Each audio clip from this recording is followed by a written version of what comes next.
7年前，国内有超300家造车新势力，而到了2023年，还有影响力的仅剩不到20家。这些品牌里有蓝图、深蓝这样的传统车型转型之作，也有恒驰、创维这样从地产彩电过来的跨界新秀。更不乏魏小李这样平地起高楼的全新品牌。能在如此内卷汽车市场厮杀出来的品牌都有哪些过人之处？你知道每家品牌的渊源由来吗？这期视频我会告诉大家各个新能源品牌的价位分级和风格特点，帮助大家最快找到适合自己的品牌车型，是小白车友入门汽车的捷径。所以赶紧把这期视频收藏起来，或者转发给你不懂车的家人朋友，让他们知道到底哪些新能源值得买，买了不担心品牌倒闭跑路，以及不同品牌的车各自是什么价位。首先我先把这期视频涉及到的品牌族谱放在这里，也方便大家截图收藏。我也做了一张价位段金字塔分级图，方便大家快速了解不同品牌分级。当然这期视频也做了很多 PPT 知识点辅助讲解，所以工作量真的贼大，所以拜托给我个一键3连吧，这对我真的很重要。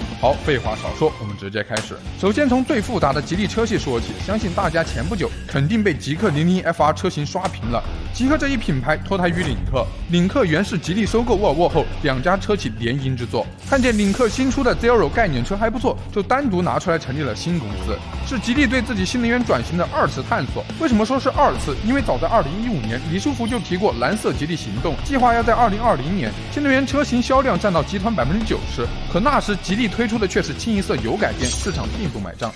吉利只得重新出发，用新的公司架构专攻纯电车型。除去极氪外，在浙江吉利控股集团下，还有几何、路特斯、Smart 汽车、吉星、曹操汽车等品牌，它们各自归属于总控股集团下不同的子集团。如几何、路特斯、Smart、极氪归属于吉利汽车集团，吉星汽车是吉利与沃尔沃联手打造、共同拥有的，属于沃尔沃汽车集团下。曹操出行归属于吉利科技集团。具体每个品牌有什么样的特点和定位呢？我们由此展开。极氪定位中高端，即使是入门版的极氪 X 起步价也在18.89万，而之前的主销车型极氪001，今年8月交付已经达到12000辆。要知道这可是售价近30万的车，其3年保值率也高达65.2%，超过了特斯拉 Model Y。吉利内部对几何的定位是高端纯电，但网友认为一台15万的车何来高端的说法？而几何旗舰多款车型都是油改电，几何 A 为帝豪 GL 改款，几何 C 是帝豪 GSE 改款，让不少车友诟病。不过几何的优势在于有着丰富越级配置，其自动驾驶技术也达到 L2+ 级别。路特斯也叫莲花，原本是与保时捷、法拉利齐名的英国跑车制造商，但命途多舛，在被马来西亚车企收购后，又来到吉利手中。目前路特斯在售车型有3款，分别是纯电超跑 Evija、纯电超跑 SUV Elite、燃油超跑 Emira。Elite 是主打车型，去年路特斯全年销量仅有576辆，但今年总归走上正轨。新车订单上半年达到17000辆，人们都说买路特斯就是图个吉利。Smart 是吉利奔驰联营的产物吗？如果严格从股权意义上来说，并不是。Smart 是戴姆勒集团旗下的子品牌，跟梅赛德斯奔驰是同级关系，同属于戴姆勒集团。Smart 原本是卖燃油车的，在被吉利收购部分股权后，便全面转向纯电领域。Smart 金立1号指导价17至29万，每个月能卖3000台左右。吉星成立于2017年，前身是沃尔沃赛车和民用车改装厂。当时吉利第一次蓝色计划预错后，便有了将其独立出来作为高性能电动车品牌的打算，但销量惨淡。Boast One 定价145万元，2019年上市，仅3年时间便停产下线。Polestar 2国内销售区间29.98万至35.88万元。相比前代亲民了很多，但产品力却很糟糕。相比 Model 3等竞品，缺少自适应巡航、并线辅助等常见功能，续航里程、充电速度都处于劣势。目前整个品牌都比较凄凉。曹操出行是吉利旗下出行品牌，很多人诧异为什么一个出行软件要自己造车。其实从消费者的角度来看，大家都不希望自己购置的车辆被当作网约车使用。要是吉利一款车被大量用作网约车，那对 C 端销量势必会有影响。另外，网约车跟普通车主用车需求还是明显不同的。曹操推出的曹操60车型，同时支持充换电，能更好适应网约车运营特点。吉利运营曹操出行还有一个好处，可以把自己的滞销车型投入网约车使用，消化库存。聊完吉利，我们聊聊比亚迪新势力版图都有哪些车型。今年最具热度的莫过于仰望，将自主品牌身价抬至100万，在易思方的加成下，仰望可以实现灵活原地掉头、沙漠干拔冲坡挑战。最早特斯拉定义的电车感知价值是自动驾驶、智能座舱体验。可这些已经逐渐随着技术普及成为标配，而仰望的诞生似乎是在告诉大家，谁说电车一定要智能化呀？汽车不就应该自己拿来开的吗？借助电机自带的优势，把机械化性能做到极致，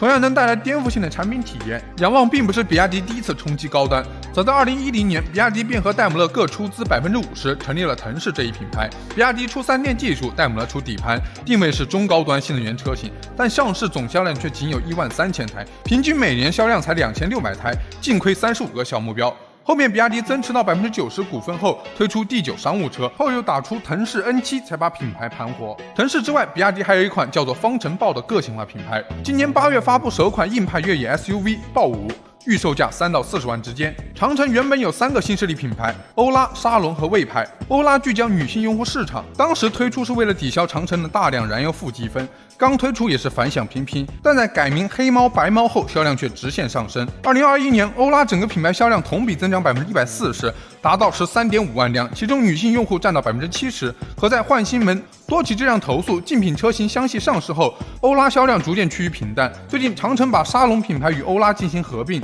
沙龙很多人不熟悉，但说到机甲龙可能就有印象。最早亮相广州车展，定价48.8万，产品力极强，3秒7破百，4颗激光雷达，738千米的 CLTC 纯电续航。可惜至今也还没交付。魏牌改名过很多次，在长城设想里，这个品牌是想对标宝马、奔驰的。刚推出的时候销量也还不错，可在国内绿牌神兽崛起后，这个品牌逐渐淡出视野，从2017年的8.64万台萎缩到2021年的5.84万台。坦克300原来是在魏牌旗下的，而在其爆火后被长城独立出来作为新品牌运营，或许是出于缩减成本考虑，或许是希望坦克能带动魏牌销量。这两个品牌至今都是父子同店，放在同一家 4S 店运营，但大部分人去看车都是奔着坦克去的，这让魏牌显得更加尴尬。iCar 乍一听以为是苹果汽车，但其实是吉瑞集团首个新能源电动品牌。这个商标2023年奇瑞就已经注册了，那时候还没有 iPhone 呢。iCar 定位15到30万区间，目前规划6款产品，承载奇瑞新能源转型探索的任务。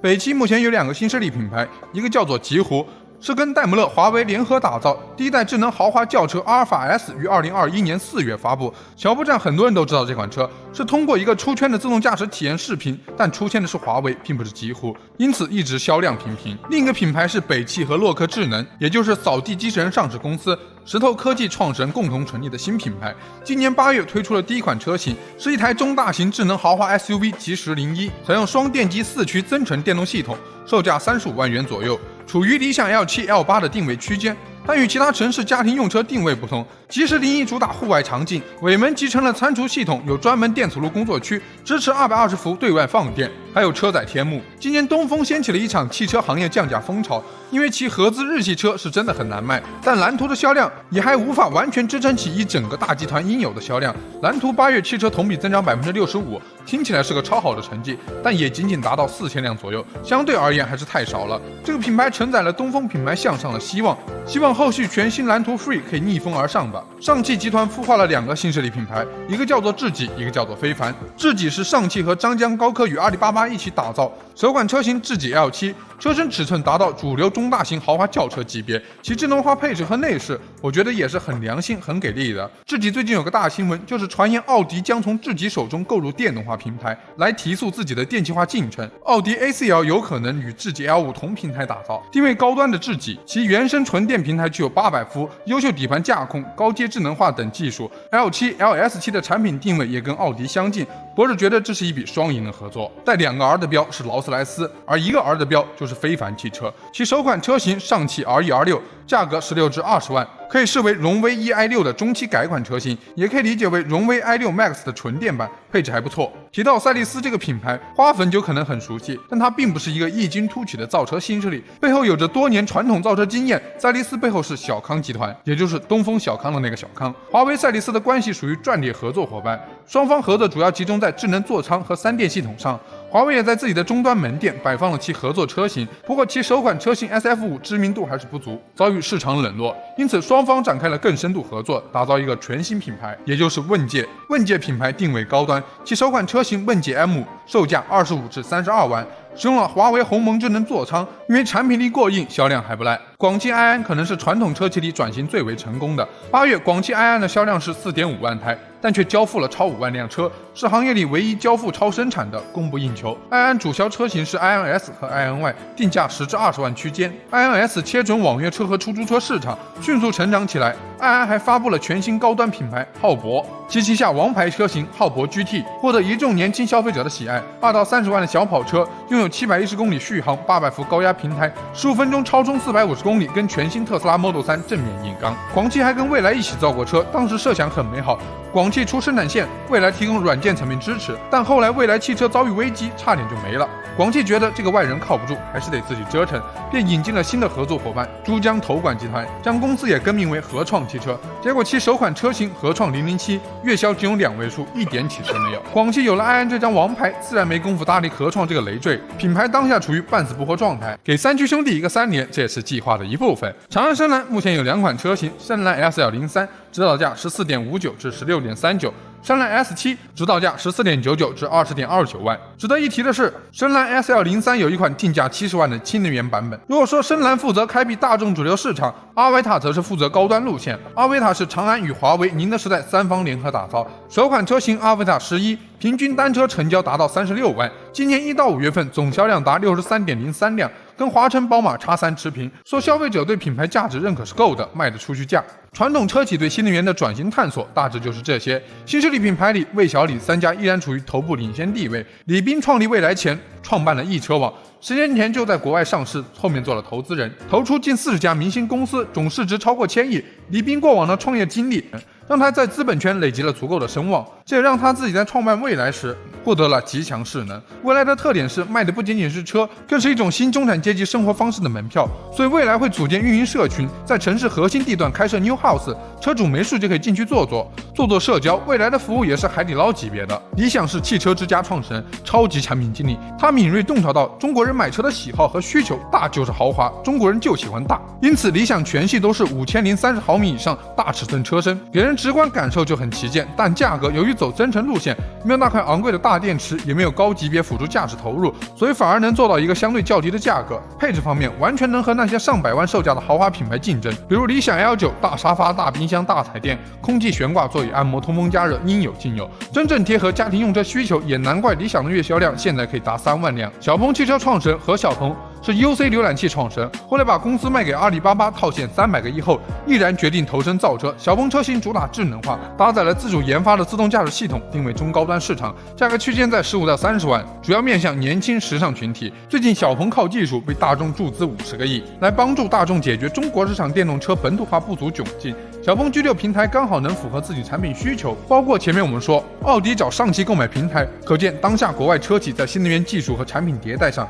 已经远远落后于自主品牌，这个差距未来有望拉得更大。领跑汽车是一家浙江新势力品牌，主打全域自研，原本设想的是缩减成本，但领跑近年来亏损严重，2019年至2022年分别亏损9.01亿元、11亿元、28.46亿元和51.09亿元。不过并不代表领跑汽车不行，他们家给的配置特别足，性价比相当高。比如领跑 C11 车型，360周鸿祎曾投资过哪吒汽车，但后来以0元价格把自己股权出资权转让给了别人。今年哪吒销量遭遇不小的挑战，在刚过去的8月，哪吒汽车交付量达12103台，同比下滑24%。原因在于哪吒的战略重心一直在 B 端市场，可今年大环境不好，网约车市场也出现饱和情况，而 C 端又不见太大起色，哪吒汽车就很难受。高和汽车的创始人丁磊原本是乐视汽车的一把手，在乐视崩盘后，丁磊另起炉灶，创办了高和品牌，定位高端车型。第一款纯电 SUV 高和 X 创始版6座款68万元，创始版4座款定价80万。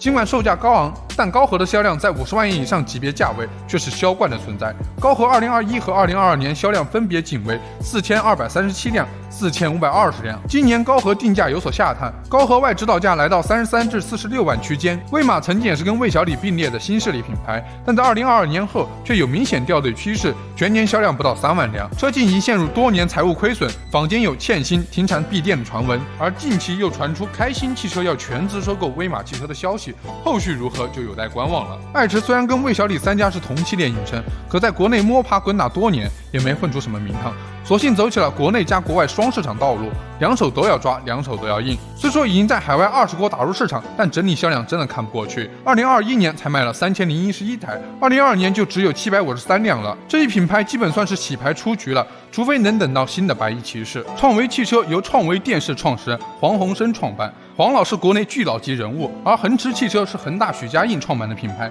量产半年才交付了1000台车，可就传出2年亏损840亿消息。恒大还有钱可烧吗？我们不得而知。在2014年，在乐视宣布涉足造车业后，中国电动汽车掀开了新篇章，各大新势力品牌如雨后春笋般涌现，传统车企、互联网人、跨界大咖、各路神仙纷纷涌进这场资本狂欢。而在这场造车洪流里，有的人抱团取暖，有的人黯然退场，似乎谁也无法在时代洪流中独善其身。但可以预见的是，中国自主品牌已经在这场竞争中崭露头角，展现出不可匹敌的竞争力。未来新能源国际舞台最高级别的竞争只可能发生在中美之间，而中国造车新势力之势不可挡，背后实际是中国国力之势不可挡。